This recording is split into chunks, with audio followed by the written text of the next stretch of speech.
मणिपुर गांव में टुनटुनी अपनी मम्मी पापा के साथ एक पुराने घर में रहती थी, जो उन्होंने कुछ ही समय पहले खरीदा था। उस घर के आंगन में एक बड़ा सा केले का पेड़ था। उस पर बहुत सारे केले भी लगे थे। ये देखकर टुनटुनी बहुत खुश हो जाती है। अरे वाह, अब तो मुझे मुफ्त में केले खाने को मिलेंगे, बहुत मजा आएगा। टुनटुनी के मम्मी पापा रोज सुबह सुबह काम पर चले जाते थे और टुनटुनी घर पर अकेली रहती थी। एक दिन टुनटुनी को बहुत जोरों की भूख लग जाती है। अरे लगता है आज जल्दी जल्दी में माँ मेरे लिए नाश्ता बनाना भूल गई। मुझे तो बहुत भूख लग रही है। एक काम करती हूँ, उस केले के पेड़ से कुछ केले तोड़कर खा लेती हूँ।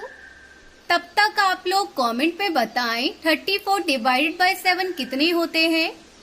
टुनटुनी केले खाने के लिए केले के पेड़ के पास जाती है, लेकिन वो जैसे उस पेड़ से केले तोड़ने जाती है, तभी अचानक से पेड़ के ऊपर एक भूतिया चिड़िया की आत्मा आ जाती है, जिसे देखकर टुनटुनी डर जाती है और वहाँ से भागने लगती है। तभी भूतिया चिड़िया की आत्मा कहती है, सुनो खूबसूरत चिड़िया, मुझसे डरने की जरूरत नहीं है। मैं तुम्हें नहीं खाऊंगी। मैं तो इस पेड़ पे लगे केले खाती हूँ, क्योंकि मैं वेजिटेरियन भूतिया चिड़िया की आत्मा हूँ।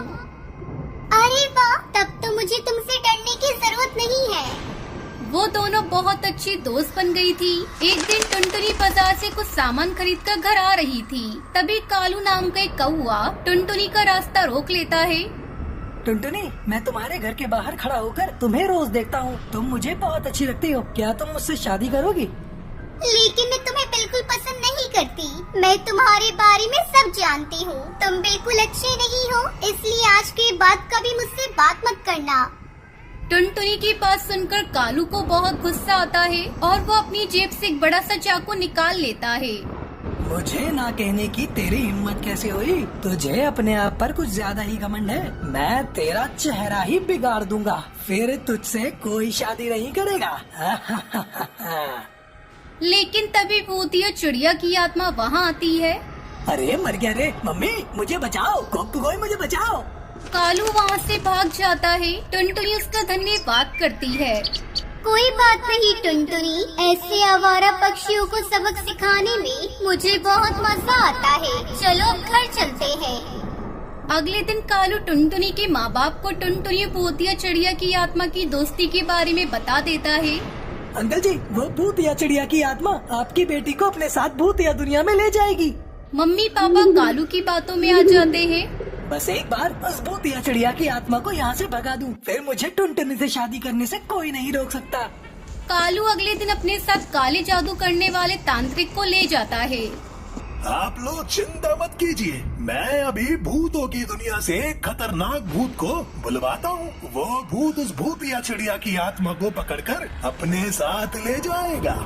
तांत्रिक के मंत्र पढ़ते ही एक भूत वहाँ हाजिर हो जाता है। तभी टुनटुनी वहाँ आ जाती है और कालू की असलियत अपने मम्मी पापा को बता देती है।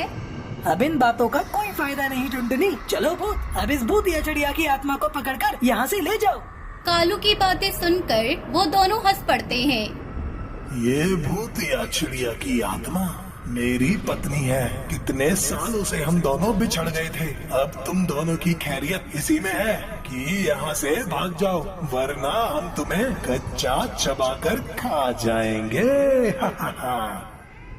इतना सुनकर कालू तांत्रिक दोनों वहाँ से भाग जाते हैं और फिर कालू टुनटुनी को कभी परेशान नहीं करता।